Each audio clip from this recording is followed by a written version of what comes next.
Good morning dear students. मैं Amit Dwivedi, BBS inter college Shivkuti Prayagraj. बच्चों, काफ़ी दिनों से मैं प्रतीक्षारत था। आज पुनः क्लास 10th की साइंस विषय के बायोलॉजी भाग में पुनः उपस्थित हूँ। पिछले लेक्चर में हम चर्चा कर रहे थे विशेष रूप से एक्सटर्नल रिस्पायरेशन की, और उस एक्सटर्नल रिस्पायरेशन में आपने काफ़ी कुछ चीज़ों को सीखा था। उसी टॉपिक को आगे बढ़ाते हुए नेक्स्ट जो आपकी बात आती है वह है इंटरनल रिस्पायरेशन और सेलुलर रिस्पायरेशन। इसको कहते हैं आंतरिक शोषण या कोशिकीय शोषण।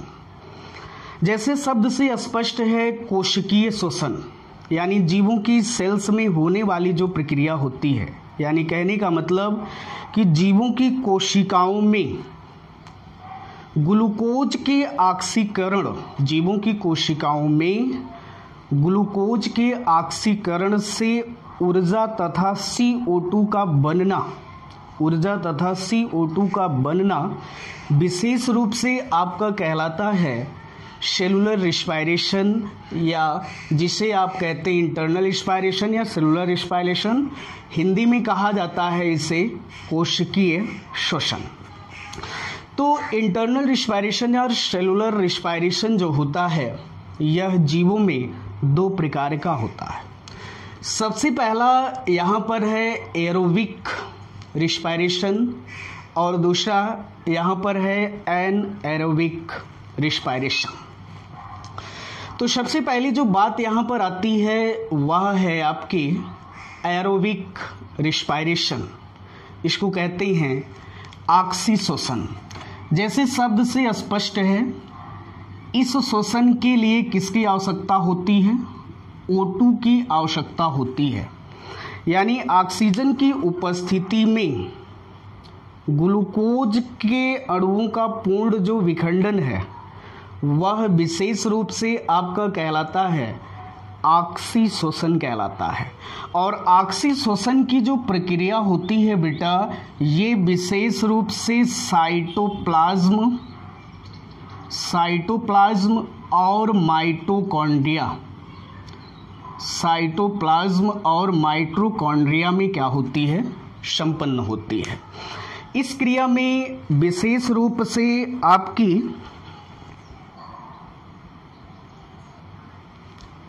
आपकी उत्पाद के रूप में, इस क्रिया में विशेष रूप से आपकी उत्पाद के रूप में विशेष रूप से एक तो आपका जल बनता है, कार्बन डाइऑक्साइड बनती है, प्लस यहाँ से 38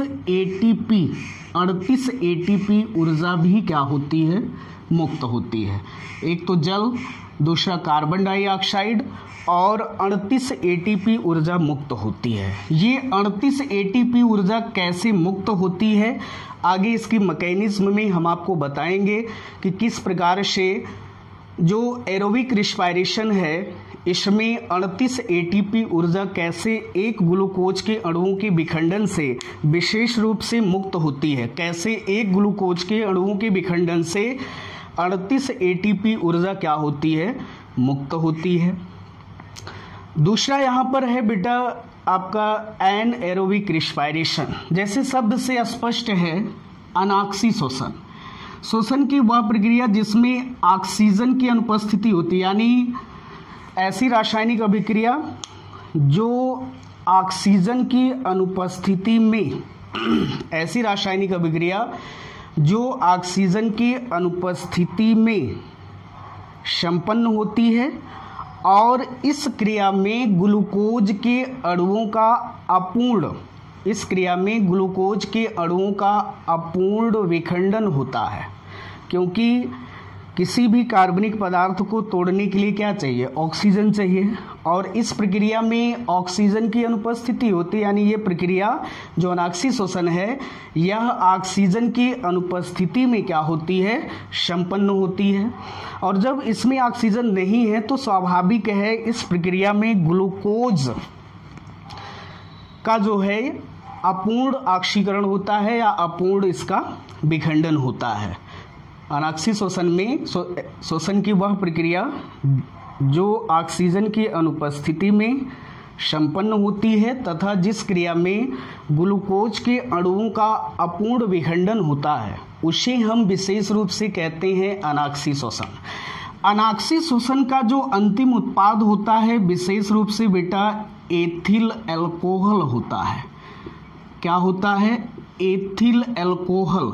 अनाक्षी शोषण का जो विशेष रूप से अंतिम उत्पाद होता है वह आपका होता है एथिल अल्कोहल। क्यों? क्योंकि इसमें ग्लूकोज के अणुओं का विशेष रूप से क्या होता है, ग्लूकोज के अणुओं का अपूर्ण विखंडन होता है। तो ऐसी जो प्रक्रिया आपकी होती है वह आपकी कहलाती है अनाक्षी शोषण। अब यहाँ पर बात आती है कि अनाक्षी शोषण की प्रक्रिया शरीर में या कहाँ पर किन में होती है, तो विशेष रूप से जैसे बैक्टीरिया हैं, जीवाणु हैं, ठीक है, प्लस हमारी जो पेशियां हैं, मसल्स हैं, पेशियां या पेशियों की जो सेल्स हैं, उन सभी में विशेष रूप से अनाक्षी शोषण होता है।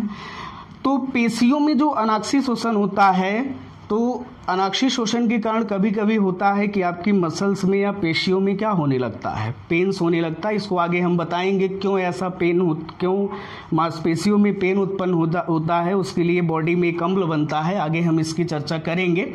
तो अनाक्षी शोषण विशेष रूप से जीवाणु और पेशीय सेल, जो पेशियां हैं, ठीक है, उसकी सेल्स में विशेष रूप से होता है। आगे जो बात आती है mechanism of aerobic respiration, oxy शोषण की क्रियाविधि। यहां से बेटा बोर्ड एग्जाम में कई बार क्वेश्चन आपके विशेष रूप से बने हैं 2 नंबर के और 1 नंबर के। ऑप्शनल में क्वेश्चन बहुत सारे इस दोनों टॉपिक से बने हैं। तो ऑक्सी शोषण की जो क्रियाविधि है यह विशेष रूप से 2 चरणों में संपन्न होती है। ऑक्सी शोषण की जो क्रिया विधि है वह 2 चरणों में संपन्न होती है। सबसे पहला यहाँ पर है ग्लाइकोलाइसिस या इसको कहते हैं ईएमपी। ईएमपी का मतलब होता है एम्बडेन मेयरहॉफ पार्शन पथवे, यानी एम्बडेन मेयरहॉफ पार्शन। ये वैज्ञानिक हैं और इन्हीं के नाम पर इसे ईएमपी पथवे भी कहते हैं। एम्बडेन मेयरहॉफ पार्शन, इसे ईएमपी पथवे भी कहा जाता है। जो ग्लाइकोलाइसिस है इसको ईएमपी पथवे भी कहते हैं क्योंकि इसकी खोज एम्बडेन मेयरहॉफ पार्शन ने सबसे पहले किया था। ये है दूसरा आपका है इसकी मैकेनिज्म में, वह है क्रेब्स साइकिल या जिसको आप क्रेब्स चक्र कहते हैं। तो ऑक्सी शोषण की क्रियाविधि 2 चरणों में पूरी होती है। सबसे पहली जो प्रक्रिया यहाँ पर आती है वह है आपकी ग्लाइकोलाइसिस। क्या है? तो यह प्रक्रिया विशेष रूप से बेटा जो ग्लाइकोलाइसिस की प्रक्रिया है यह विशेष रूप से साइटोप्लाज्म, कहाँ पर? साइटोप्लाज्म या जिसे आप कहते हैं कोशिका द्रव्य। ध्यान से समझिएगा। तो ग्लाइकोलाइसिस की जो प्रक्रिया है विशेष रूप से ये सेल का जो कोशिका द्रव्य होता है जिसको आप साइटोप्लाज्म कहते हैं उसी में संपन्न होती है। तो यहाँ से क्वेश्चन बना है कई बार कि ग्लाइकोलाइसिस की प्रक्रिया सेल के किस भाग में होती है। तो ग्लाइकोलाइसिस की जो प्रक्रिया है बेटा वो साइटोप्लाज्म या कोशिका द्रव्य में संपन्न होती है। और इस टॉपिक का सबसे मोस्ट इंपॉर्टेंट क्वेश्चन जो कई बार बोर्ड एग्जाम में बना है और अक्सर बनता रहता है और वह क्वेश्चन है ग्लाइकोलाइसिस का अंतिम उत्पाद क्या होता है। ये कई बार क्वेश्चन ग्लाइकोलाइसिस का अंतिम उत्पाद, ग्लाइकोलाइसिस का अंतिम उत्पाद। ये कई बार क्वेश्चन बना है बेटा बोर्ड में, तो ध्यान से इसको समझिएगा। तो यहाँ पर आपका क्लियर हो गया कि ग्लाइकोलाइसिस की प्रक्रिया साइटोप्लाज्म यानी जिसे आप कहते हैं कोशिका द्रव्य में संपन्न होती है। इस प्रक्रिया में विशेष रूप से एक ग्लूकोज C6H12, इस प्रक्रिया में एक ग्लूकोज के अणुओं के विखंडन से, ध्यान दीजिएगा यहीं से बोर्ड एग्जाम में क्वेश्चन बना है, इस प्रक्रिया में एक ग्लूकोज के अणुओं के विखंडन से पाइरूविक अम्ल, आपकी एनसीईआरटी में दिया है पाइरूवेट, इसको आप चाहे पाइरूविक अम्ल कहिए या इसको चाहे पाइरूवेट कहिए। तो ग्लाइकोलाइसिस की प्रक्रिया में एक अणु ग्लूकोज के विखंडन से पाइरूविक अम्ल या पाइरूवेट के 2 अणु बनते हैं। कितने अणु? 2 अणु बनते हैं। एक अणु ग्लूकोज के विखंडन से ग्लाइकोलाइसिस की प्रक्रिया में पाइरूविक अम्ल या पाइरूवेट के 2 अणु बनते हैं। ठीक है। और यहां पर जो क्वेश्चन बोर्ड में पूछा है कि ग्लाइकोलाइसिस का अंतिम उत्पाद क्या होता है, तो ग्लाइकोलाइसिस का अंतिम उत्पाद पाइरूविक अम्ल या पाइरूवेट होता है। क्या होता है? पाइरूविक अम्ल या इसको कहते हैं पाइरूवेट होता है। तो ग्लूकोज जो होता है ये 6 कार्बन परमाणु वाला होता है, 6 कार्बन वाला यौगिक होता है। कैसा यौगिक? 6 कार्बन वाला यौगिक। लेकिन जो पाइरूवेट होता है ये 3 कार्बन वाला यौगिक होता है। कितने कार्बन वाला? 3 कार्बन वाला यौगिक होता है। 3 कार्बन वाला क्या होता है? यौगिक होता है। तो देखिए ये अभिक्रिया कैसे होती है। ग्लाइकोलाइसिस की ये संक्षिप्त अभिक्रिया है, उसका सारांश है, और इस अभिक्रिया से आपको ग्लाइकोलाइसिस की सारी प्रक्रिया विधिवत समझ में आ जाएगी।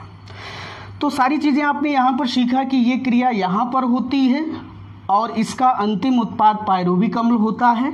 इस क्रिया में एक अणु ग्लूकोज के विखंडन से पाइरूविक अम्ल के कितने अणु बनते हैं? 2 अणु बनते हैं। पाइरूविक अम्ल 3 कार्बन वाला यौगिक होता है जबकि ग्लूकोज 6 कार्बन वाला यौगिक होता है। तो ध्यान दीजिए, तो इसका इस अभिक्रिया का जो सारांश है, इस अभिक्रिया को कराने के लिए यहाँ पर देखिए एक अणु ग्लूकोज है और यह एक अणु ग्लूकोज को तोड़ने के लिए हम इसको में 2 एटीपी ऊर्जा देते हैं। ठीक है, एक ग्लूकोज के अणुओं के विखंडन के लिए 2 एटीपी हम खर्च करते हैं, प्लस 2 एडीपी।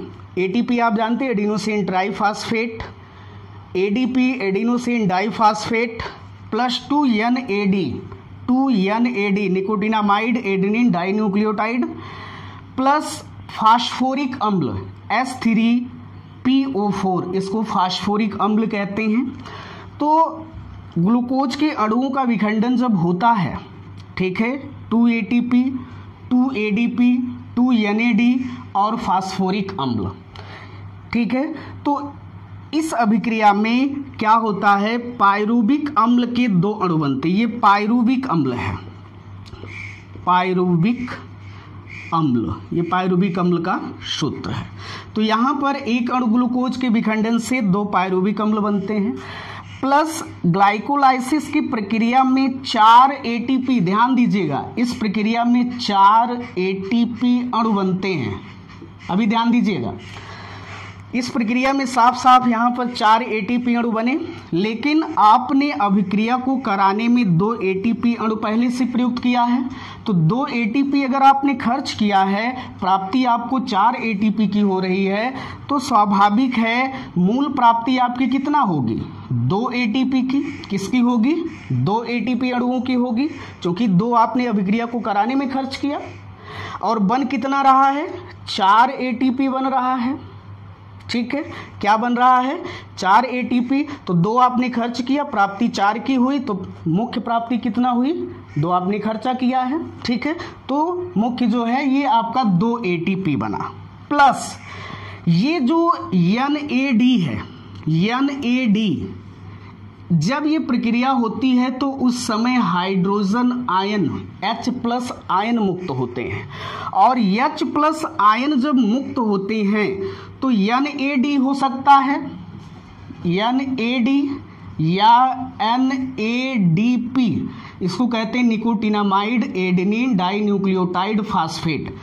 ये दोनों समान हैं, ये हाइड्रोजन ग्राही होते हैं। आपको फोटोसिंथेसिस में मैंने बताया था कि NAD और NADP ये आपके हाइड्रोजन ग्राही होते हैं, तो वहाँ पर भी आपने देखा था कि कैसे NAD या NADP जो है हाइड्रोजन को क्या किए थे, ग्रहण किए थे। तो यहाँ पर जो NAD आपने रखा है, इस स्थान पर आप NADP भी रख सकते हैं। ठीक है, तो यह NAD मुक्त हाइड्रोजन आयन से क्रिया करके ETS में जा करके, ETS इलेक्ट्रॉन ट्रांसपोर्ट सिस्टम, या इसको कहते हैं इलेक्ट्रॉन परिवहन तंत्र, इलेक्ट्रॉन परिवहन तंत्र या इलेक्ट्रॉन ट्रांसपोर्ट सिस्टम में जा करके, क्योंकि ये H+ ये NAD से क्रिया करके ETS में जा करके प्रत्येक NAD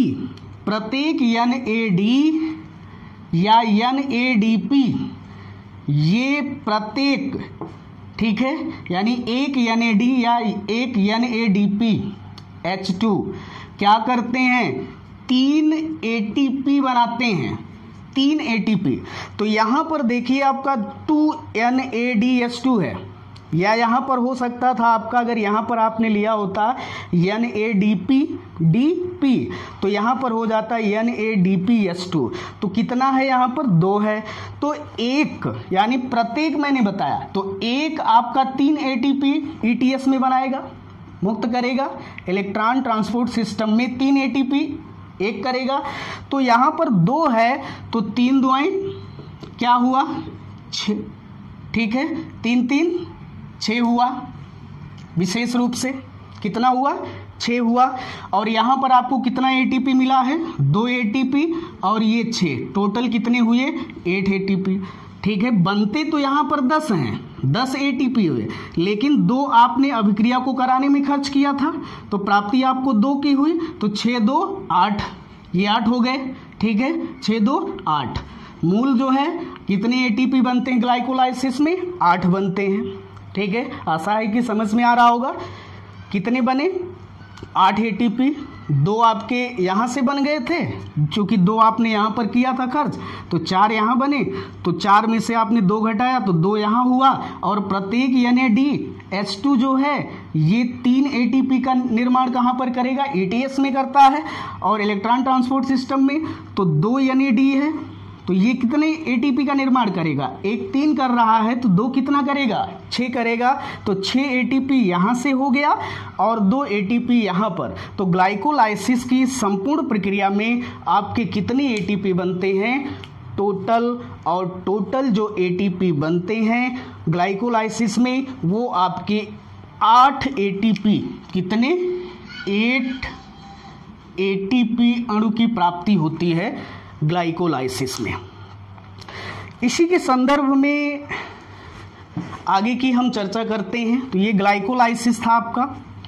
आगे देखिए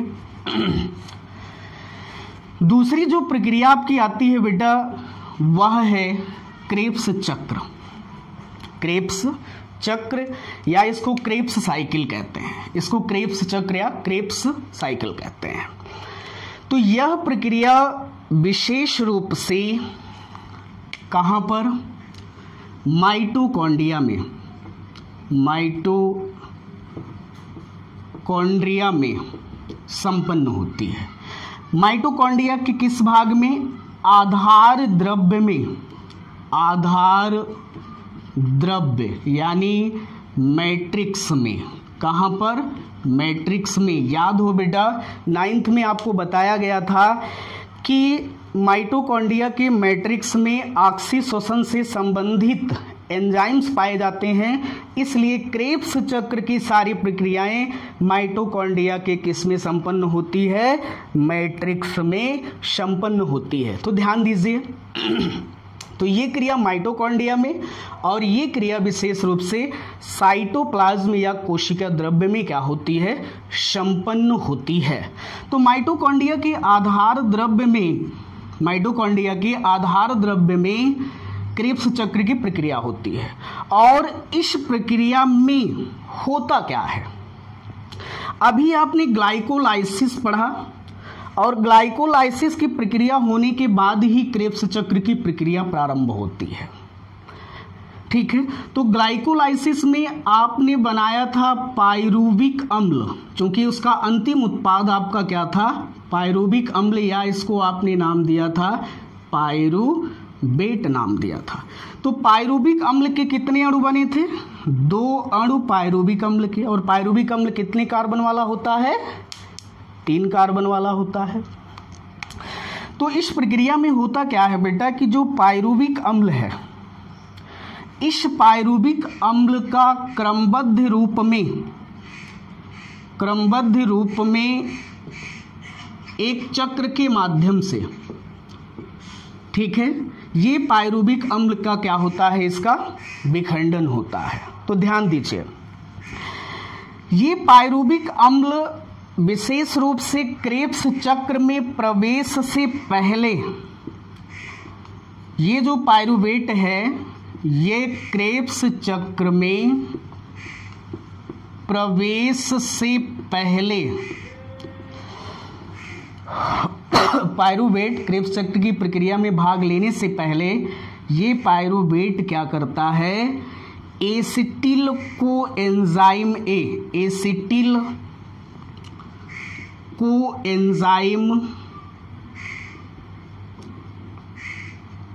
ए बनाता है। पायरुविक अम्ल क्रेब्स चक्र में प्रवेश से पहले एसिटिल कोएंजाइम ए बनाता है। एसिटिल कोएंजाइम ए के 2 अणु का निर्माण करता है। ठीक है, और यह एसिटिल कोएंजाइम ए क्या करता है? सेल में ऑक्सैलो एसिटिक अम्ल होता है। ऑक्सैलो एसिटिक अम्ल ये सेल में पाया जाता है। तो एसिटिल कोएंजाइम ए सेल की ऑक्सैलो एसिटिक अम्ल से क्रिया करके पहले सिट्रिक अम्ल, पहले क्या बनाता है? क्रिया करके पहले सिट्रिक अम्ल और पुनः सिट्रिक अम्ल से आइसोसिट्रिक अम्ल, और ये आइसोसिट्रिक अम्ल किसमें? मैलिक अम्ल में। किसमें कन्वर्ट होगा? मैलिक अम्ल में। और मैलिक अम्ल अंत में ऑक्सैलो एसिटिक अम्ल में, किसमें? ऑक्सैलो एसिटिक अम्ल में कन्वर्ट हो जाता है। ध्यान दीजिएगा, फिर से देखिए, पायरुविक अम्ल या पायरुवेट क्रेब्स चक्र में प्रवेश से पहले ये टूट करके एसिटिल कोएंजाइम ए बनाता है। और यह एसिटिल कोएंजाइम ए सेल में उपस्थित ऑक्सैलो एसिटिक अम्ल से, ऑक्सैलो एसिटिक अम्ल इससे क्रिया करके पहले सिट्रिक अम्ल, और यह सिट्रिक अम्ल आइसोसिट्रिक अम्ल में कन्वर्ट होगा। आइसोसिट्रिक अम्ल मैलिक अम्ल में कन्वर्ट होगा, और मैलिक अम्ल अंत में पुनः, यहाँ से क्रिया प्रारंभ हुई थी, पुनः ऑक्सैलो एसिटिक अम्ल में क्या होता है? कन्वर्ट हो जाता है। तो इस संपूर्ण प्रक्रिया में ध्यान दीजिएगा, जब एसिटिल कोएंजाइम ए बनता है, क्योंकि ये प्रवेश से पहले एसिटिल कोएंजाइम ए बनाएगा, सह एंजाइम होता है, एंजाइम और सह एंजाइम की उपस्थिति में क्रेब्स चक्र की क्रिया होती है। तो यह एसिटिल कोएंजाइम ए के बनते समय 6 एटीपी अणु बनते हैं। और क्रेब्स चक्र की इस संपूर्ण प्रक्रिया में एसिटिल कोएंजाइम में पहले ऑक्सैलो एसिटिक अम्ल, इससे क्रिया करके सिट्रिक अम्ल, आइसोसिट्रिक और मैलिक अम्ल और पुनः ऑक्सैलोएस्टिक अम्ल। तो इस संपूर्ण प्रक्रिया में, क्रेब्स चक्र की संपूर्ण प्रक्रिया में हर स्टेप पर टोटल क्रेब्स चक्र की टोटल प्रक्रिया में 24 एटीपी अणुओं की क्या होती है, उत्पत्ति होती है। तो अभी आपने ग्लाइकोलाइसिस में आपने कितना एटीपी अणु बनाया था, 8 एटीपी। और एस्टिल कोएंजाइम ए के बनते समय आपने कितना बनाया, 6 एटीपी बनाया। और क्रेब्स चक्र की प्रक्रिया में, संपूर्ण प्रक्रिया में कितना एटीपी, आपका 24 एटीपी बना। कितना बना, 24 एटीपी। तो 8 6 14 और 24 कितना हुआ, टोटल 38 एटीपी हुआ। इसीलिए आप कहते हैं कि जो ऑक्सीशोषण की प्रक्रिया है, उस ऑक्सीशोषण की प्रक्रिया में एक ग्लूकोज के अणुओं के विखंडन से कितना एटीपी के अणु बनते हैं, 38 एटीपी के अणु क्या होते हैं, बनते हैं। तो 38 एटीपी के अणु कैसे बनते हैं, ठीक है। आपने सारी प्रक्रिया में देखा कि ग्लाइकोलाइसिस में 8 एटीपी अणु, ठीक है। उसके बाद एस्टिल कोएंजाइम ए के बनते समय 6 एटीपी, क्रेब्स चक्र में 24 एटीपी, ठीक है। क्रेब्स चक्र में 24 एटीपी और टोटल एक ग्लूकोज के विखंडन से, यानी ग्लाइकोलाइसिस संपूर्ण जो ऑक्सीशोषण की प्रक्रिया है उसमें कितने एटीपी अणु बनते हैं, 38 एटीपी अणु बनते हैं। तो यहाँ पर एक और टॉपिक आपका क्लियर हो जाता है, ATP, generation of ATP, ATP की उत्पत्ति। अगर ये बोर्ड एग्जाम में कई बार पूछा है, ठीक है, एटीपी की उत्पत्ति, तो एटीपी की उत्पत्ति में आप बता सकते हैं ग्लाइकोलाइसिस में 8, एस्टिल कोएंजाइम के बनते समय 6, क्रेब्स चक्र में 24, टोटल कितनी एटीपी की उत्पत्ति होती है, 38 एटीपी अणुओं की क्या होती है, उत्पत्ति होती है। इसी के साथ इस लेक्चर को हम समाप्त करते हैं। तब तक के लिए थैंक यू, धन्यवाद।